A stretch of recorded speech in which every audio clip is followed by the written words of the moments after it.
একজন ছাত্রী হিসাবে জীবনে প্রতিষ্ঠিত হওয়ার জন্য চাকরি পাওয়াটা কতটা জরুরি, আর কিভাবে তুমি সেই স্বপ্নটা দেখেছো? চাকরি পাওয়াটা নিশ্চয়ই জরুরি, তার কারণ আমি যখন কর্মহীন অবস্থায় ছিলাম সমাজের কাছ থেকে অনেক বক্রোক্তি আমাকে শুনতে হতো। এক একটা সময় মনে হতো আমি হাল ছেড়ে দিই, কিন্তু যখনই আমি হাল ছাড়তে যেতাম তখন ওই হাল ছাড়ার ভাবনাটা আমাকে আরও বেশি কষ্ট দিত, যার ফলে আমি হালটা ছাড়তে পারিনি।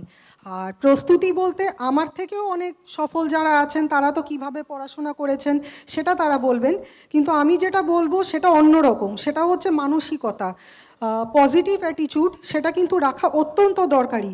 এবং সেটা হচ্ছে বাস্তবের মাটিতে দাঁড়িয়ে যাই হোক না কেন আমি যদি পজিটিভ ভাবি তাহলে এটা কিন্তু একটা নিয়ম যে আমার সঙ্গে একটা না একটা সময় পরে পজিটিভই ঘটবে, আর আমি যদি নেগেটিভ ভাবি আমার সঙ্গে নেগেটিভই ঘটবে। তো আমি পজিটিভটা ভাবতাম, বিভিন্ন ধরনের মানে আমাদের বাড়িতে গীতা ছিল, আমি সেই গীতাটা সহজ ভাষায় পড়তাম এবং অনলাইনে বিভিন্ন মহাপুরুষ বা যারা খুব কঠিন পরিস্থিতির মধ্যে দিয়ে গেছেন আমি তাদের জীবনীটা পড়তাম। তারপরে প্রতিবন্ধী যারা সফল হয়েছেন আমি ভাবতাম যে তারা যদি প্রতিবন্ধী হয়েও যদি পারে তাহলে আমার তো 6টা ইন্দ্রিয়ই তো সুস্থ সবল, আমি অন্তত চেষ্টা করে অন্তত একটা হলেও ছোটোখাটো কিছু জোটাতে তো চেষ্টা করতেই পারি এইভাবে। Thank you.